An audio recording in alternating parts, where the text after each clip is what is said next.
Book of Daniel, Chapter 1. It was the 3rd year of the reign of Jehoiakim in Judah, when King Nebuchadnezzar of Babylon declared war on Jerusalem and laid siege to the city. The Lord delivered King Jehoiakim of Judah into his hands, along with some of the articles from the temple of God. Nebuchadnezzar took the king and the articles to the treasury of his God in the land of Babylon, ancient Shinar. The king ordered Ashpenaz, the chief of staff of the palace, to select some Israelites from the royal family and the nobility, young men who were healthy and handsome, intelligent and well-educated, and who had potential for leadership positions in the government, the elite, and to teach them the language and culture of Babylon. The king also ordered that they be served the same menu as the king. They ate the best food and the finest wine. After 3 years of training, they would take up positions in the king's court. 4 men from Judah, Daniel, Hananiah, Mishael, and Azariah, were among those chosen. The chief of staff gave them Babylonian names. Daniel was named Belteshazzar. Hananiah was named Shadrach. Mishael was named Meshach. And Azariah was named Abednego. But Daniel was determined not to defile himself by eating the king's food or drinking his wine. So he asked the chief of staff to give him permission not to eat from the king's menu. By God's grace, the chief of staff liked Daniel and gave his permission, but he warned him, "I am afraid of what my lord the king might do. He is the one who has set this menu, and if he sees that you are not as healthy as the others, he will have my head." So Daniel appealed to the man in charge, who had been assigned by the chief of staff to take care of him, Hananiah, Mishael, and Azariah. "Try a test with us for 10 days. Bring only vegetables and water, then compare us with the young men who eat the king's menu and make your decision." Then the man in charge of them agreed and fed them vegetables and water for 10 days. At the end of the 10 days, they looked better and healthier than anyone else. So the man in charge continued to dispense them from the food and drink from the king's menu and served them only vegetables. God gave these 4 young men knowledge and skills in all areas, both theoretical and practical. In addition, Daniel had the gift of interpreting all kinds of visions and dreams. At the end of the time set by the king for their training, the chief of staff of the palace took them to Nebuchadnezzar. When he interviewed them, the king found them far better than all the others. No one was as good as Daniel, Hananiah, Mishael, and Azariah, and so they took up their responsibilities in the king's court. Whenever the king consulted them on any subject, whether theoretical or practical, they proved to be 10 times better than all the magicians and enchanters in the kingdom combined. Daniel continued in the king's service until the 1st year of the reign of King Cyrus. Book of Daniel, Chapter 2. In the 2nd year of his reign, King Nebuchadnezzar had dreams that were driving him crazy, so much so that he could no longer sleep. So he called all the magicians, enchanters, sorcerers, and astrologers of Babylon to interpret his dreams. When they were all in the presence of the king, he said, "I have had a dream, and I cannot get it out of my head.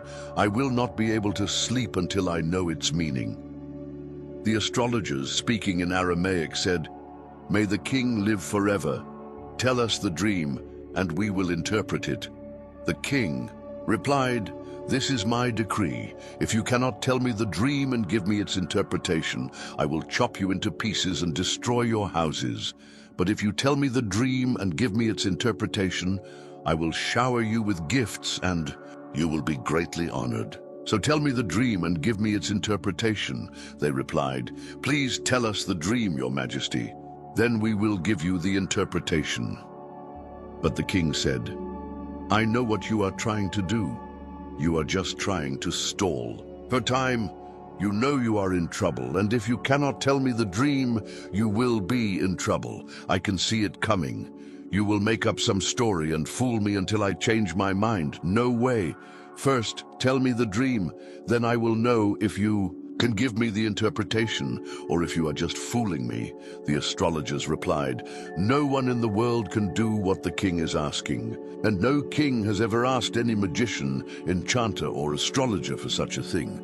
What your majesty is asking is impossible, unless some god reveals it to you, and gods do not live among people like us." The king was furious at this answer. He lost his temper and ordered that all the wise men of Babylon be executed. The death sentence was announced, and Daniel and his friends were among those condemned to death. While Arioch, the commander of the royal guard, was making preparations for the execution, Daniel wisely took him aside and asked him, "What was happening? Why has the king given such an order so suddenly?"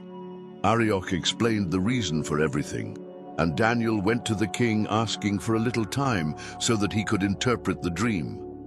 Daniel went home and told his friends Hananiah, Mishael, and Azariah what had happened. He asked them to pray to the God of heaven for mercy to solve the mystery, so that they could escape death. That night, the solution to the mystery was revealed to Daniel in a vision. Daniel praised the God of heaven, saying, "Blessed is the name of God forever and ever. God is wise and all-powerful. He changes the seasons and directs history. He chooses kings and also deposes them. He gives both wisdom and discernment. He opens the depths, reveals secrets, knows what is in the darkness. Light pours out from him.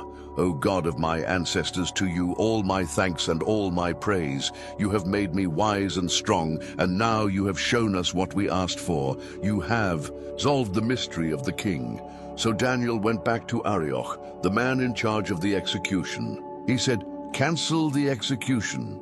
Take me to the king, and I will interpret his dream." Arioch wasted no time. He ran to the king, taking Daniel with him, and said, "I have found a man among the exiles of Judah who can interpret the dream." The king asked Daniel, whose Babylonian name was Belteshazzar, "Are you sure you can do this? Tell the dream and interpret it."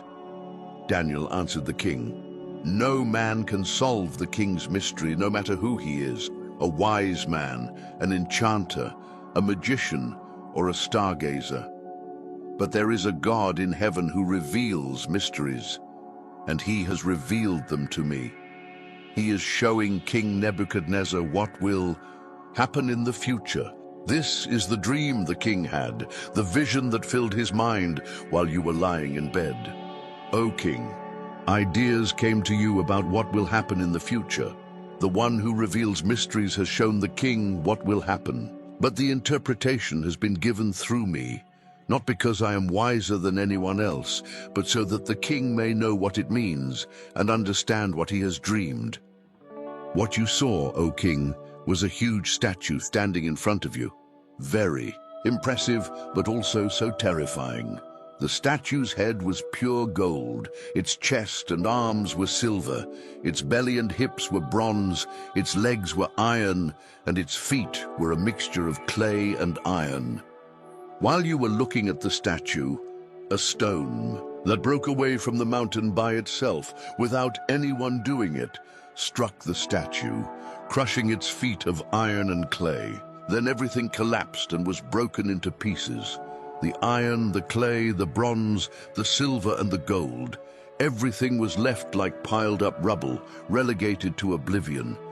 But the stone that struck the statue became a great mountain, dominating the horizon. That was the dream. Now let us see the interpretation of the dream. Your Majesty, O King, is the most powerful ruler on earth. The God of heaven has given you everything: government, power, strength, and glory. He has made you responsible for mankind and for all, the animals of the field and the birds of the sky throughout the world. The king is the head of all rulers. He is the head of gold, but his kingdom will be taken over by another kingdom, inferior to his, and that by a third, the kingdom of bronze, which will rule over the whole earth. Finally, a fourth kingdom, strong as iron, will take over. Just as iron shatters everything it touches, so this one will break crush and pulverize all the previous kingdoms. But his feet and toes, which are a mixture of iron and clay, mean that the kingdom will be divided, but the strength of the iron will remain. Just as the toes were of iron and clay, so the kingdom will have a strong part and a weak part. This kingdom will make alliances, but they will not work. It will not be able to unite with any other kingdom, just as iron and clay do not mix. But in the time of those kingdoms, the God of heaven will build a kingdom that will never be destroyed, nor will it ever be dominated by another. In the end, it will crush the other kingdoms, destroy them all, and it will last forever. It will be like the stone that broke out of the mountain by itself, without anyone doing it, which crushed the iron, the bronze, the clay, the silver, and the gold. The great God has made known to the king what will happen in the future. This is the exact revelation of the dream, and also its correct interpretation. When Daniel finished, King Nebuchadnezzar, astonished, fell face down before Daniel. He ordered an offering of sacrifices and incense in honor of Daniel, and declared, "Surely your God is the God of all gods, the Lord of all kings, and he reveals all mysteries, and I know because you have solved the mystery." Then the king promoted Daniel to a high position in the kingdom, showered him with gifts, and appointed him governor over the entire province of Babylon and chief of all the wise men of Babylon. At Daniel's request, the king appointed Shadrach, Meshach, and Abednego to administrative posts throughout Babylon, while Daniel remained in the royal palace. Book of Daniel, chapter 3. King Nebuchadnezzar built a golden statue, 77 mit high and 7 ft wide. He set it up on the plain of Dura in the province of Babylon. Then he ordered all the important leaders of the province to attend the dedication ceremony over the statue. Everyone came to the ceremony and took their places before the statue that Nebuchadnezzar had set up. A herald appeared and proclaimed in a loud voice, "Attention all, listen, you of every race, color, and creed. When you hear the sound of the trumpet, flute, zither, harp, psaltery, and double flute, bow your knees and worship the golden statue that King Nebuchadnezzar has set up. And whoever does not bow down and worship the statue, no matter who he is, will immediately be thrown into the furnace." The sound began to play, all the musical instruments of Babylon, and people of every race, color, and creed bowed their knees and worshipped the golden image that King Nebuchadnezzar had set up. Then the Babylonian astrologers spoke up and accused the Jews. They said to King Nebuchadnezzar, "May the king live forever. Your Majesty gave strict orders that when we hear the sound, we should bow down and worship the golden image, and that anyone who did not would be thrown into the furnace." But the Jews, Shadrach, Meshach, and Abednego, whom the king had appointed to high positions in the province of Babylon, ignored the order. "Your Majesty, they do not respect our gods and refuse to worship the golden image that you have set up." In a fury, King Nebuchadnezzar ordered that Shadrach, Meshach, and Abednego be brought before him. And when they came, Nebuchadnezzar asked them, "Shadrach, Meshach, and Abednego, is it true that you do not respect my gods and refuse to worship the golden image I have set up? I will give you a second chance. But from now on, when the sound begins to play, you must bow down and worship the image. And if you do not, you will be thrown into a furnace. And that is the end of it." "And what? God will deliver you from me?" Shadrach, Meshach, and Abednego replied, "Your threat does not frighten us. If you throw us into the furnace, the God we serve can save us, not only from the furnace but from anything else. And even if he does not, it does not matter, Your Majesty. Still, we will not serve your gods or worship the golden image you have set up." Nebuchadnezzar was about to explode with anger. He immediately ordered the furnace to be heated 7 times hotter than normal, and he ordered some strong men from his army to tie them up and throw them into the furnace. Shadrach, Meshach, and Abednego, with their hands and feet tied and dressed in their clothes, were thrown into the extremely hot furnace. Because of the king's order, the furnace was so hot that the flames alone were enough to kill the men who carried Shadrach, Meshach, and Abednego, and they ended up falling into the furnace. Suddenly, King Nebuchadnezzar jumped up and asked, "Didn't we throw 3 men in with their hands and feet tied?" "That's right, sir," the men replied. "Look," the king exclaimed, "I see 4 men walking back and forth in the fire, and they are fine, and the 4th man looks like a son of the gods. It's not possible." Nebuchadnezzar went to the entrance of the fiery furnace and called out, "Shadrach, Meshach, and Abednego, servants of the Most High God, come out and come here." So Shadrach, Meshach, and Abednego came out of the fire. All the government officials and the king's advisors gathered to examine them, and they saw that the fire had not left a scratch on any of them, not a single hair burned, not a smell of smoke on their clothes. Nebuchadnezzar exclaimed, "Praise be to the God of Shadrach, Meshach, and Abednego.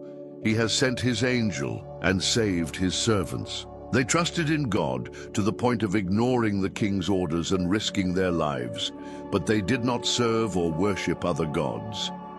Therefore I decree, anyone, regardless of race, religion, or nation, who speaks anything against the God of Shadrach, Meshach, and Abednego will be cut to pieces and his house will be destroyed.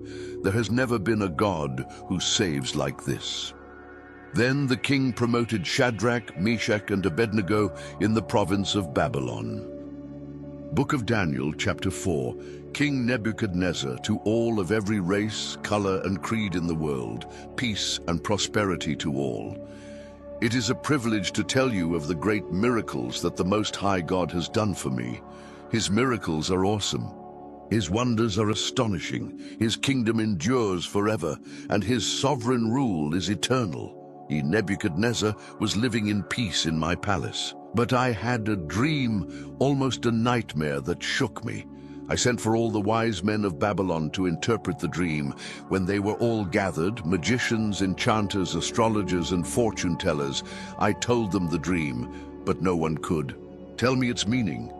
But Daniel came, a man filled with the divine Holy Spirit, and I told him the dream.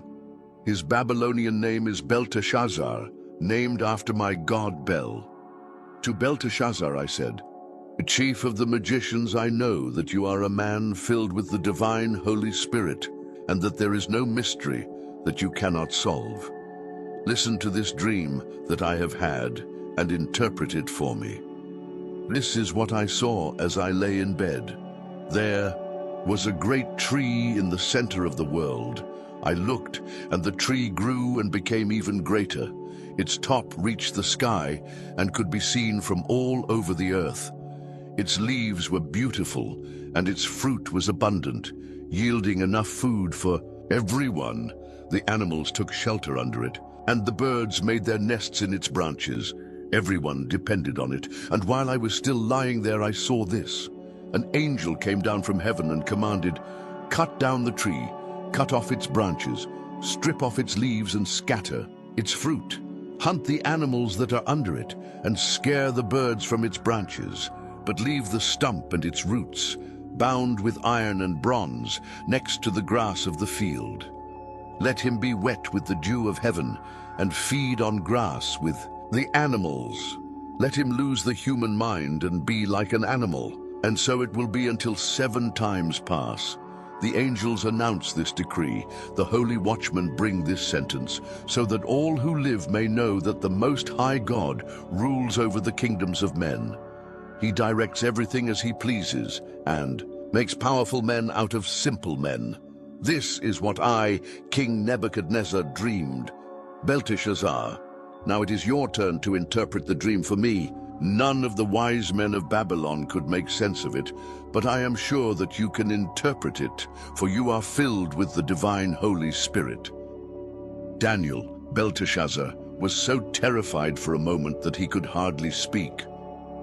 "Belteshazzar," the king said, "be calm. Do not let the dream and its interpretation frighten you."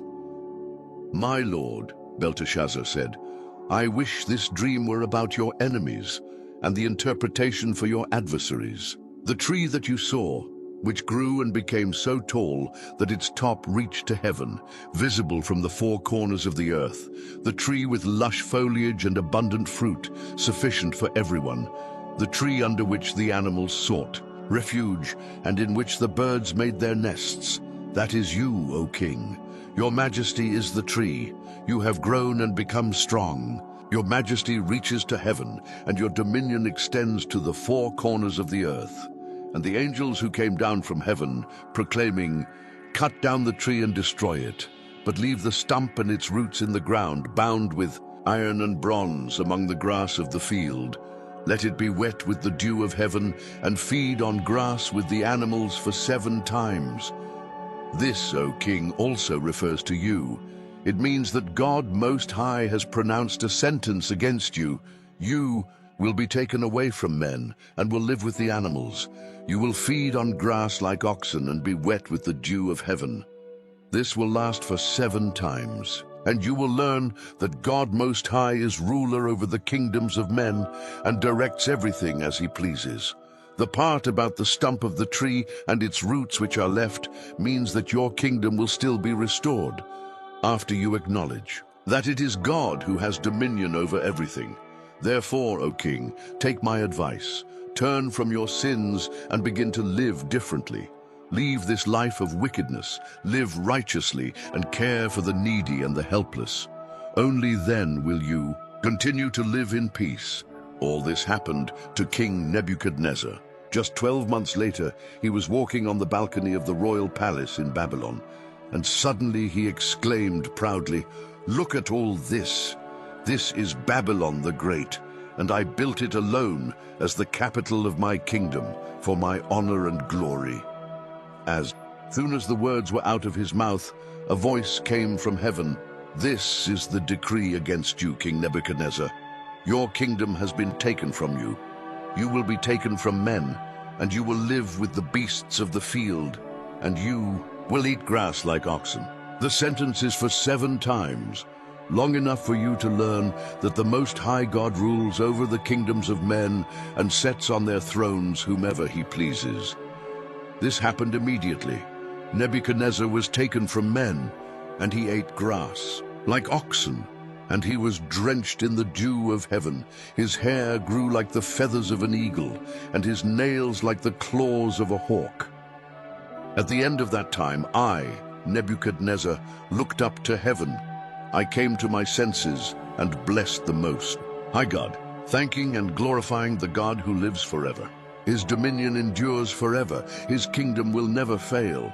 Life on earth is meaningless. God does everything according to his will. No one can oppose his will. No one can question or challenge him. At the same time that I came to my senses, I restored the majesty and glory of my kingdom.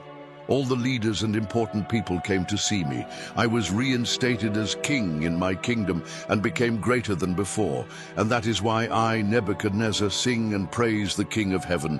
Everything he does is just, and he does it rightly.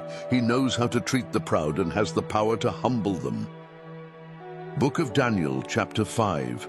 King Belshazzar invited 1,000 of his nobles to a great banquet. The wine was very well served. Then Belshazzar, who was already high from the wine, ordered that the gold and silver cups, which his father Nebuchadnezzar had taken from the temple of God in Jerusalem, be brought, so that he, his nobles, his wives and concubines could drink from them. When the gold and silver cups were brought, the king, the nobles, and those women began to use them.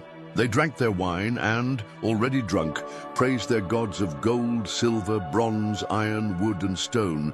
At that exact moment, the fingers of a human hand appeared and began to write on the plastered wall of the palace in the brightest part. When the king saw the handwriting on the wall, he turned pale, very scared. His legs were wobbly, they were shaking constantly, and his knees were knocking against each other. He shouted for the enchanters, the astrologers, and the soothsayers to be called, and he promised, "Whoever can read this writing on the wall and tell me what it means will be famous and rich. He will win the purple cloak and a beautiful gold chain. and he will be the third most important in the kingdom." Everyone tried, but no one could make sense of the words written on the wall. No one could understand what was written, much less interpret it. Then the king was terrified, pale, in a complete state of shock. The nobles were also in a panic. The queen heard that the king and nobles were in shock and came to the banquet hall. She said, "May the king live forever. Don't be scared. Don't just sit there looking pale like that. There is a man in the kingdom who is filled with the divine Holy Spirit. During his father's reign, he became known for his intellectual brilliance and spiritual wisdom. He was so capable that his father, King Nebuchadnezzar, made him the chief of all magicians, enchanters, soothsayers, and astrologers. There was no one like him. He could do anything: interpret dreams, decipher mysteries, explain riddles. His name is Daniel, but the king changed his name to Belteshazzar. Send for Daniel. He will read what is written there." So Daniel was called. The king asked, "Are you the Daniel who was one of the exiles my father brought from Judah? I've heard that you are filled with the Holy Spirit, have a brilliant mind, and are incredibly wise. The wise men and enchanters were brought here to read this writing on the wall and interpret it, but none of them could read anything. But I heard you interpret dreams and decipher mysteries. Then if you can read and interpret, you will be a famous and rich man. You will get the purple cloak and a beautiful gold chain, and you will be the third most important in the kingdom." Daniel replied to the king, "You can keep the gifts or give them to someone else, but I will read the writing to the king and interpret its meaning. Listen, O king. The Most High God gave his father Nebuchadnezzar a great kingdom and a glorious reputation. God made him very powerful, and people everywhere, of every race, color, or creed, were intimidated by him. He killed or spared them as and when he wanted. He promoted or humiliated people as he pleased. Then God humiliated him and deprived him of all power. He was taken away from men and began to live like an animal. He ate grass like an ox and was wet with the dew of heaven until he learned this lesson: that the Most High God has dominion over the kingdoms of men and puts on the throne whoever he wants. You are his son, and you know all this, but you are as arrogant as he was at his worst moment. Look at yourself. Do you want to compete with the Lord of heaven? You sent for the sacred cups from his temple just for fun, so that you, the nobles, your wives, and concubines could drink from them. The king used the sacred cups to toast his gods, of silver and gold, of bronze and iron, of wood and stone, gods who were blind, deaf, and mute. But he treated the living God with contempt, who holds his life in his hands from birth to death. God sent the hand that wrote on the wall, and what is written is Mene, Tekel, and Peres, and this is the meaning of these words. Mene, God has numbered the days of his government, and his accounts are negative. Tekel, you have been weighed in the scale, and you are lacking. Peres, his kingdom was divided and given to the Medes and Persians. Belshazzar did what he had promised. He dressed Daniel in a purple cloak, placed a beautiful gold chain around his neck, and promoted him to the third most important position in the kingdom. That same night, King Belshazzar of Babylon was killed. Darius the Mede was 62 years old when he succeeded him as king. Book of Daniel, chapter 6. Darius reorganized his kingdom. He appointed 120 governors to administer all the provinces of the kingdom.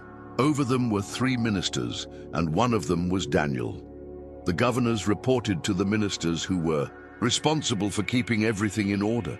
But Daniel was full of vitality and had such superior intelligence to the other ministers and governors that the king decided to put him in charge of the entire kingdom. The ministers and governors met to see if they could find any weaknesses in Daniel that they could use against him, but they came up with nothing. He was exemplary and absolutely trustworthy. They could find no evidence of negligence or misconduct. After numerous attempts, they gave up and said, "We will never find anything against this Daniel unless we invent some accusation and plot against him." So the ministers and governors plotted against him and went to the king and said, "King Darius, may you live forever. We, the ministers, governors, and all the chief officials, have gathered together and agreed that the king should issue the following decree. For the next 30 days, no one is to pray to any god or man except the king.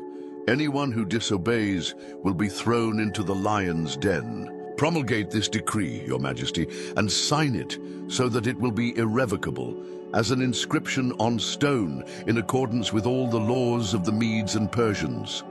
So King Darius signed the decree. When Daniel heard that this decree had been issued, he continued to pray as he always did. His house had windows on the upper floor, facing Jerusalem. 3 times a day he would kneel there in prayer, thanking and praising God. The conspirators came and saw him praying, asking for God's help. They immediately went to the king and reminded him of the decree. "Didn't the king sign a law that forbids anyone to pray to any god or man except the king for 30 days? And whoever is caught doing this will be thrown into the lion's den." "Of course," the king said, "as an inscription in stone, according to all the laws of the Medes and Persians."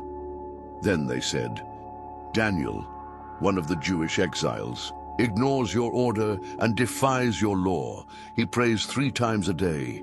The king was disconcerted and tried every way to free Daniel from the trouble he had gotten him into. He thought about it all day long, but the conspirators returned. "Remember, Your Majesty, it is a law according to all the laws of the Medes and Persians, irrevocable." The king relented and ordered Daniel to be brought and thrown into the lion's den. But he said to Daniel, "Your God, to whom you are so loyal, will deliver you from this situation." A stone was placed over the entrance to the den. The king sealed the stone with his own ring and the rings of all his nobles, because it could not be revoked. The king returned to the palace, but he did not eat or sleep. He spent the night worried. At daybreak he got up and hurried to the lion's den. When he got close, he called out in distress, "Daniel, servant of the Most High God, has your God, whom you serve so faithfully, rescued you from the lions?" "May the king live forever," Daniel replied. "My God sent his angel, and he shut the lions' mouths so they could not harm me. I was found innocent before God, and also before you, O king, because I had done you no harm." When the king heard these words, he was overjoyed. He ordered Daniel to be taken out of the den. After he came out, it was found that there was not a scratch on him. He had trusted in his God. Then the king ordered that the officials who had conspired against Daniel be thrown into the lion's den, along with their wives and children. Before they even reached the bottom of the pit, the lions had already grabbed them and tore them apart. King Darius issued this proclamation to everyone in the land, of every race, color, and creed. "Peace be with you, much peace.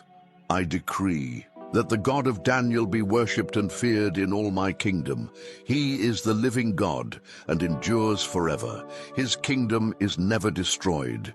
His rule continues forever. He is the Savior and the Redeemer. He performs amazing miracles in heaven and on earth. He delivered Daniel from the power of the lions." Daniel was very well treated for the rest of Darius's reign, and also during the reign of Cyrus the Persian. Book of Daniel, chapter 7. In the first year of King Belshazzar of Babylon, Daniel had a dream. What he saw while he was sleeping terrified him, a true nightmare, and he wrote about his dream.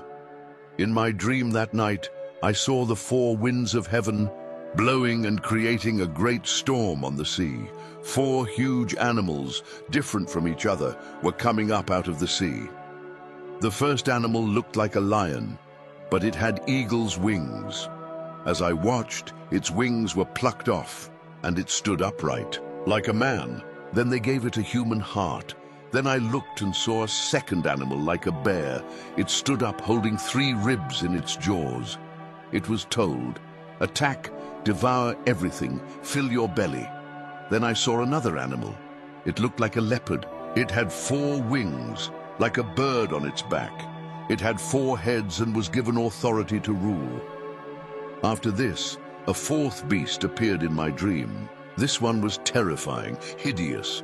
It had huge iron teeth, and it crushed and devoured its victims. Anything left on the ground, it trampled on and crushed. It was different from the other beasts, a real monster, and it had 10 horns. As I watched, the horns, trying to figure out what they meant, another horn grew on it, but this one was small. 3 of the horns it already had were plucked out to make room for it. The little horn had human eyes and a large mouth that spoke arrogantly. As I watched all this, thrones were established, and an ancient one took his place.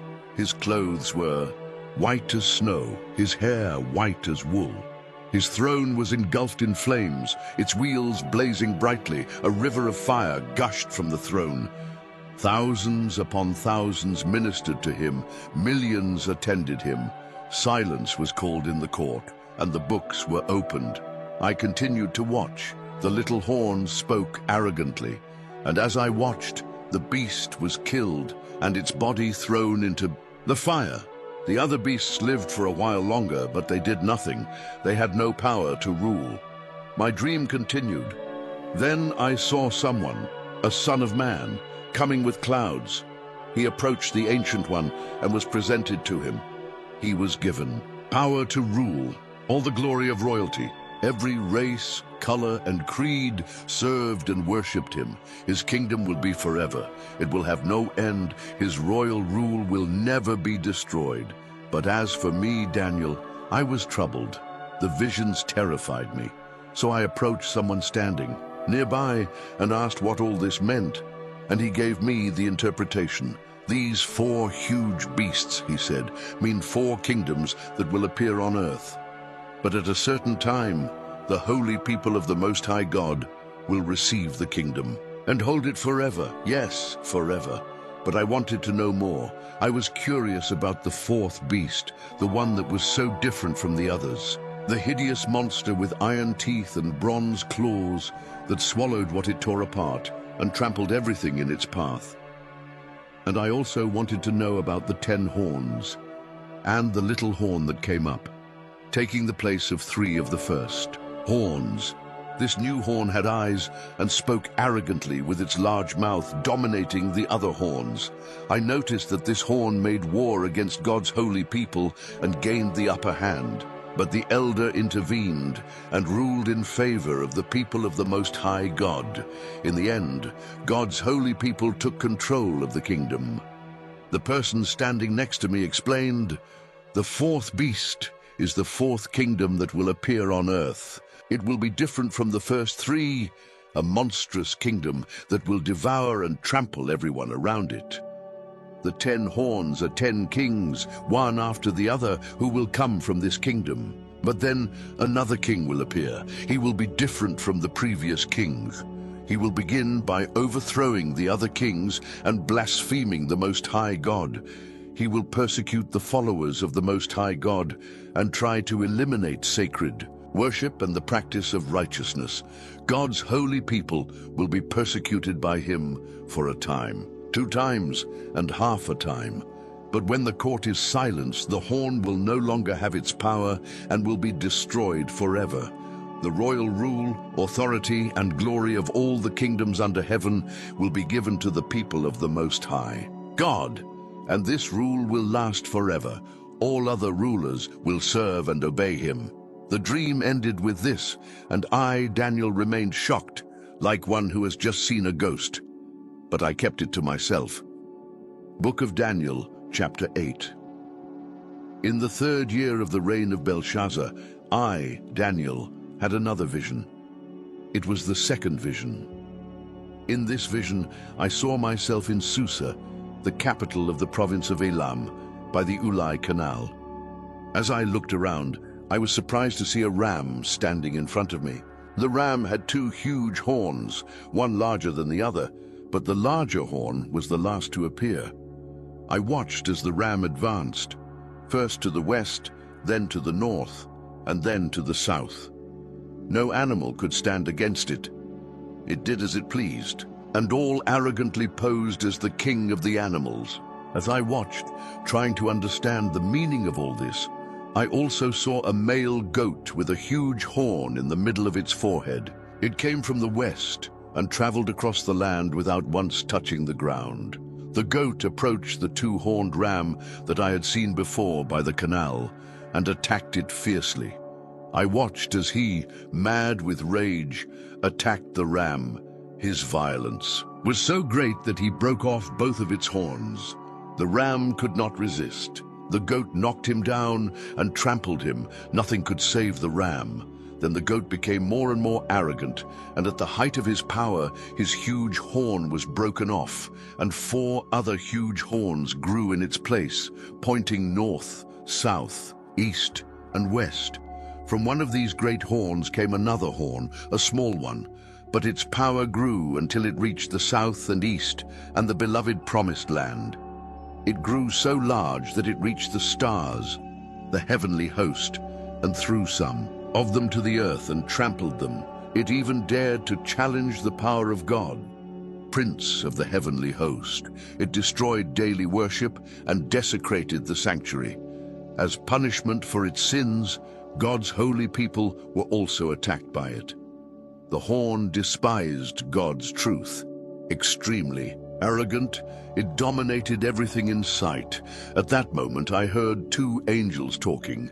The first asked, "How long will this last, without daily worship and with this devastating punishment for sin? And will God's people and the sanctuary continue to be despised and trampled underfoot?" The other answered, "A period of 2300 evenings and mornings, then the sanctuary will be restored." While I, Daniel, was trying to make sense of what I saw, a human figure appeared before me.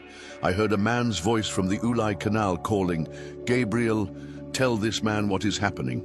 Explain the vision to him." He came to me, but when he came near, I was terrified and fell face down to the ground. He said, "Understand that this vision concerns the end of the age." As soon as he spoke, I fell face down on the ground, fainting. But he woke me up and raised me up. He continued, "I will tell you what will happen in the days of judgment, for there will be an end to all this. The 2-horned ram that you saw represents the 2 kings of the Medes and the Persians. The goat represents the kingdom of the Greeks, and the huge horn on its forehead is the first king. The 4 horns that came up in its place after it was broken are the 4 kings who will come after him, but without the same power. When their reign is at an end and the rebellions intensify, a cruel king will arise, a master of evil. His power will increase immensely. He will be arrogant, authoritarian in speech, doing exactly what he wants. And he will overthrow the powerful and the holy on all sides. His criminal actions will multiply, and how they will. He will think he is invincible and will get rid of everyone who crosses his path. But when he faces the Prince of Princes, he will be crushed, but not by human hands. The vision of the 2300 evenings and mornings is precise but confidential, so keep it secret. It concerns the distant future. I, Daniel, was exhausted and overwhelmed for some days. Finally, I found the strength to go back to work and do the king's business, but I continued to be terrified by the vision, for I could not understand it at all. Book of Daniel, chapter 9. Darius, son of Xerxes, of the lineage of the Medes, became king of Babylon. In the first year of his reign, I, Daniel, meditated on the scriptures, and according to the message of the Eternal to the prophet Jeremiah, Jerusalem would have to remain in ruins for 70 years. I turned to the Lord God, looking for an answer. I prayed with dedication and sincerity. I fasted, wore sackcloth, and knelt in the ashes. I poured out my heart and opened my soul to the Eternal, my God. O Lord, great and sovereign God, you never fail to keep your covenant. you never give up on those who love you and obey what you command. But we sinned in every possible way. We committed terrible sins. We were rebellious. We deceived. And we took shortcuts to escape your ways. We turned a deaf ear to your servants, the prophets, who preached your message to our kings and leaders, to our fathers, and to all the people of the earth. You have done everything right, Lord. But all we have to show is guilt and shame, all of us. The people of Judah, the citizens of Jerusalem, Israel in exile, and everywhere we have been scattered for betraying you. Oh yes, we were publicly shamed. All of us, our kings, leaders, fathers, before the world. But it was well deserved because of our sin. Your compassion is our only hope, O Lord our God, because in our rebellion we gave up our rights.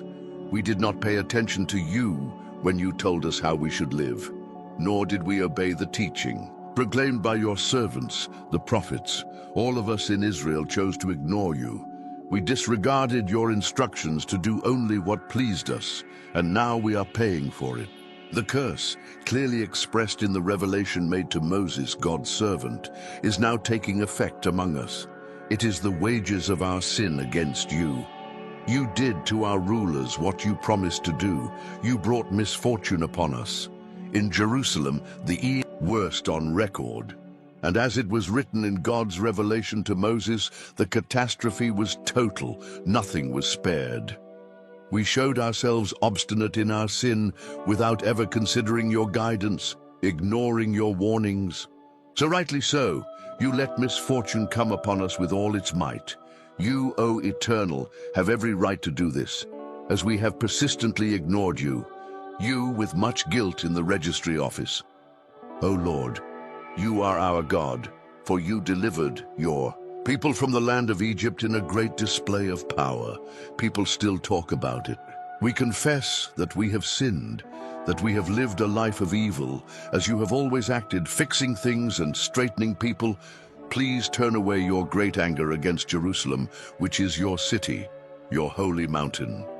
We know it was our fault that this happened, all because of our sin and the sin of our parents. And now we are ashamed in front of everyone. We are mocked in our neighborhood. Therefore listen, O God, to this sincere prayer of your servant. Have mercy on your ruined sanctuary. Act according to who you are, not what we are. Answer our prayer. O God, open your eyes and look at our ruined city, the city called by your name. We know we don't deserve your attention. Our call is to your compassion. This prayer is our only hope. Lord, hear us. Lord, forgive us. Lord, look at us and do something. Lord, do not despise us. Your city and your people are called by your name. Defend your interests.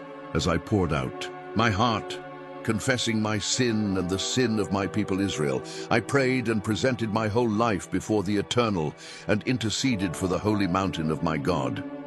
While I was immersed in prayer, Gabriel, the man-like being, the one I had seen in the previous vision, approached me, flying like a bird at the time of evening worship.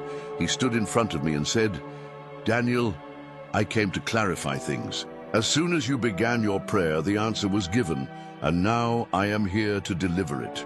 You are very loved, so listen carefully to understand the meaning of the revelation. 70 weeks are decreed for your people and your holy city to contain rebellion, put an end to sin, uproot crime, establish justice forever, fulfill prophecy, and anoint the most holy place." Here's what you need to understand. From the time the order is given to rebuild Jerusalem until the anointed leader comes, there will be 7 weeks. The rebuilding will take 62 weeks, including the building of streets and walls. These will be difficult times. After the 62 weeks, the anointed leader will be killed. That's the end of him.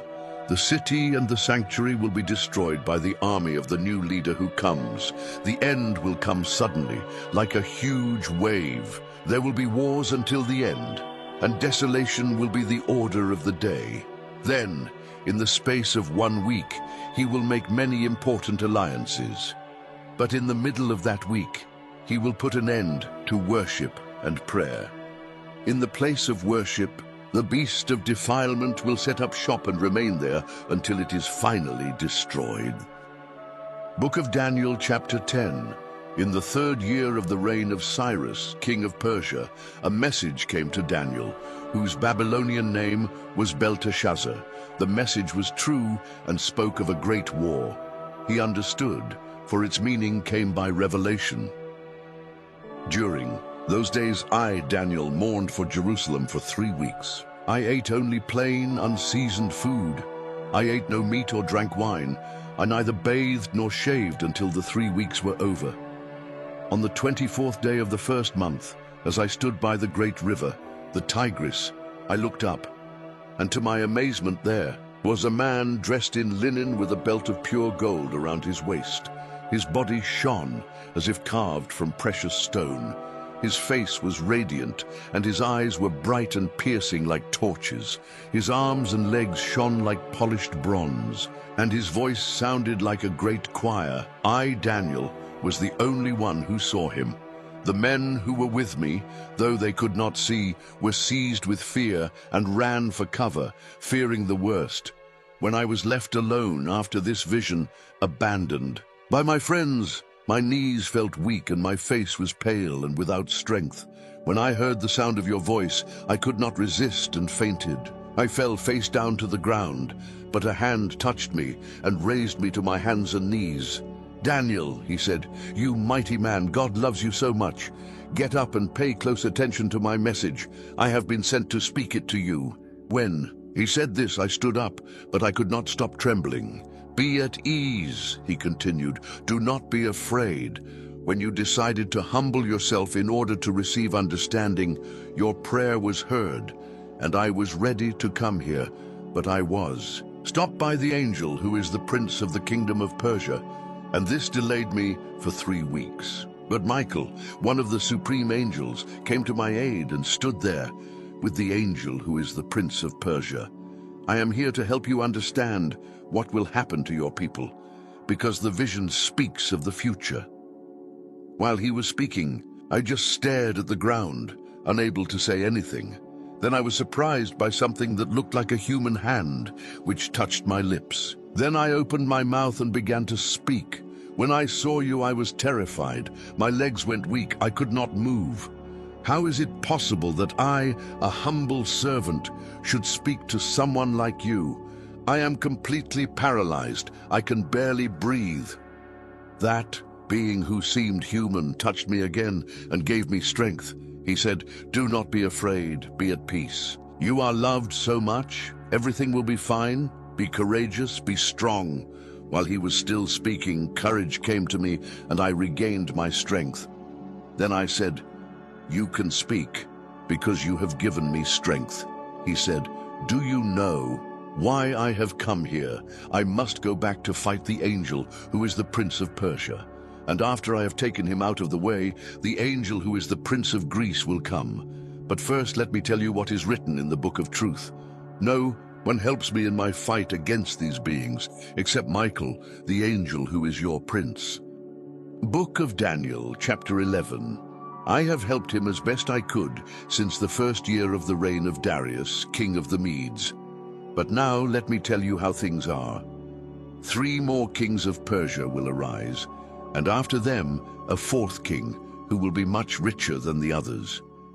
When he feels that he has gained enough power from his wealth, he will declare war on the kingdom of Greece. At that time, a powerful king will arise. He will rule over a huge territory and will rule everything as he pleases. But at the height of his power, when everything seems to be going well, his kingdom will be divided into 4 parts, north, south, east, and west. But his heirs will receive nothing. There will be no continuity of power because others will take it. Then the king of the south will grow stronger, but one of his princes will be stronger than him and will rule over an even larger territory. After a few years, the 2 will become allies, and the daughter of the king of the south will marry the king of the north to cement the agreement. But her influence will weaken, and her son will not survive. She, her servants, her son, and her husband will be betrayed. Sometime later, someone from the royal family will appear and take the throne. He will take command of the army, invade the north, and achieve great victory. He will seize their metal gods and all the gold and silver utensils that accompany them and take them to Egypt. After some time, the king of the north will recover and invade the land of the king of the south. But he will not succeed. He will have to retreat. But his sons will form a huge army and descend like a flood, a rushing attack on the defenses of the south. In a rage, the king of the south will come out and confront the king of the north, who will be waiting with his huge army.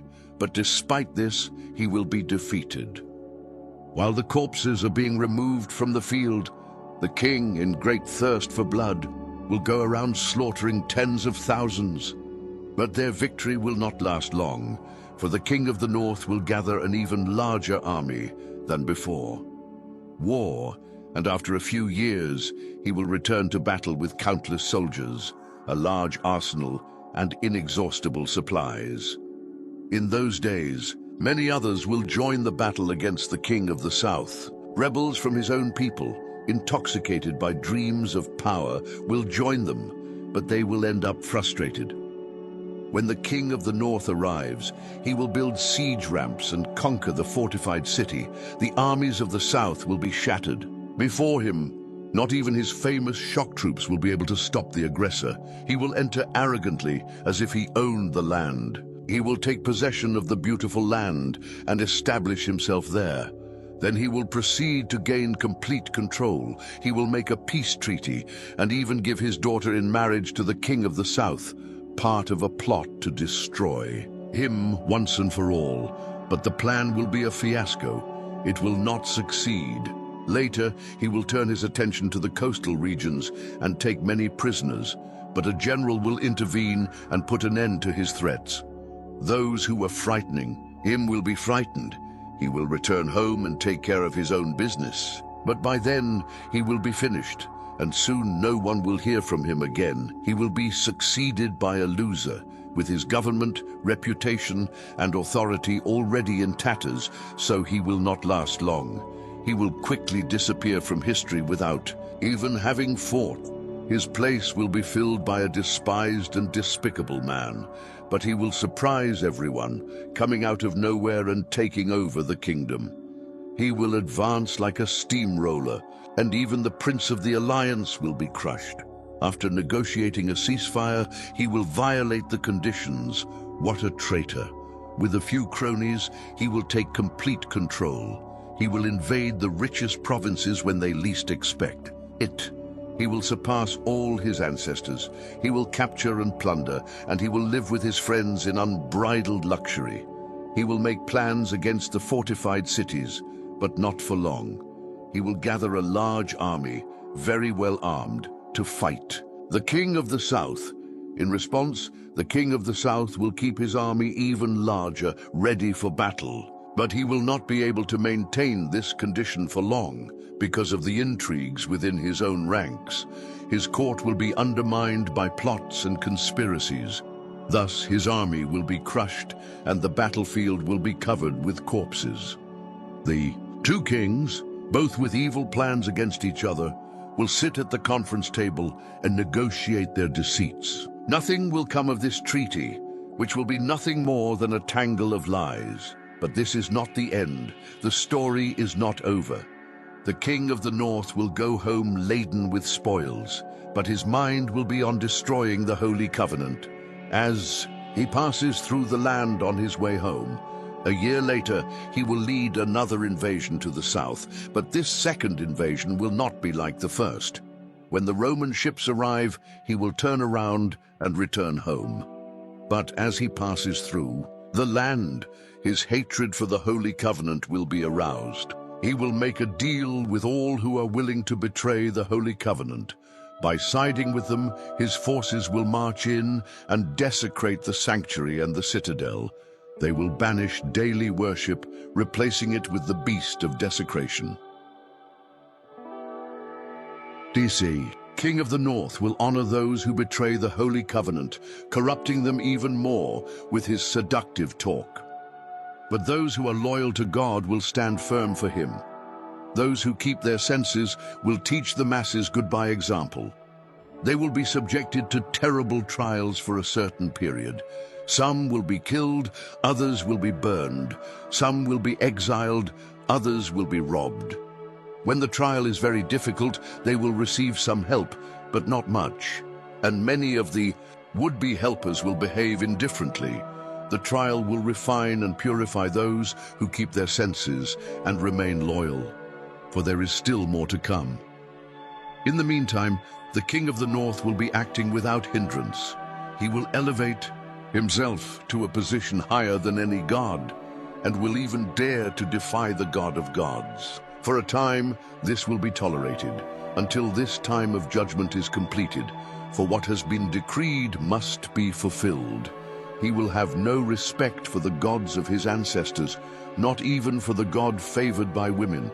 Despising every god, the king of the north will be puffed up with pride and will think himself greater than them all. He will even despise the God of the holy ones, and in the place where God is worshipped will display, with lavish ornaments of silver, gold, and precious stones, a new god that has never been heard of. Marching under the banner of this strange god, he will attack the main strongholds. He will promote all who follow this god, giving them important positions and rewarding them with grants of land. At the end of this story, the king of the south will confront him, but the king of the north will rush against him like a hurricane, with his chariots and horses and a great fleet of ships, and will sweep away everything in his path. When he enters the beautiful land, the people will fall before him like dominoes. Only Edom, Moab, and a few Ammonites will escape. He will advance, conquering country after country, and not even Egypt will escape. He will seize Egypt's gold, silver, and all its valuables. The Libyans and Ethiopians will fall with him, but at that moment disturbing reports will come from the north and east and will throw him into panic. Furious, he will rush to suppress the threat. But as soon as he pitches his tents between the Mediterranean Sea and the Holy Mountain, innumerable royal tents, he will meet his end, and there will not be a living soul around to help him. Book of Daniel, chapter 12. This will be the moment when Michael, the great angel who is the prince and defender of his people, will enter the scene. It will be a time of disaster, the worst disaster the world has ever known. But his people will be saved from disaster, all whose names are written in the book. A great multitude, composed of those who have already died and been buried, will awaken, some to everlasting life, others to everlasting shame. Men and women who have lived wisely and righteously will shine, like the cloudless night filled with stars. And those who have led others in the right path will shine like stars forever. This is a confidential account, Daniel. For your eyes and ears only. Keep it secret. Keep the book locked up until the end. In the meantime, there will be a frantic search to try to understand what is happening. While I, Daniel, was hearing all this, two creatures appeared, one on the side of the river where I was, and the other on the other side. One of them asked a third man dressed in linen who was standing above the waters of the river, "How long will this intriguing story go on?" The man dressed in linen, who was above the waters of the river, raised his hands to heaven. I heard him swear solemnly by the Lord that it would be a time, 2 times, and half a time, and that when the oppressor of the holy people was overthrown, the story would come to an end. I heard all this clearly, but I did not understand it. So I asked, "Lord, can you explain this to me?" "Keep doing what you are doing, Daniel," he said. "The message is confidential and will be kept under lock and key until the end, until everything is finished. The people will be purified and renewed, but the wicked will continue to be wicked without having the slightest idea of what is happening. But those who live wisely and righteously will understand everything. From the moment that daily worship is abolished in the temple and the beast of desecration is introduced in its place, 1,290 days will pass. Blessed are those who patiently endure during the 1,335 days. And you go on your journey without being anxious or worried. Be at peace. When all is over, you will rise to receive your reward.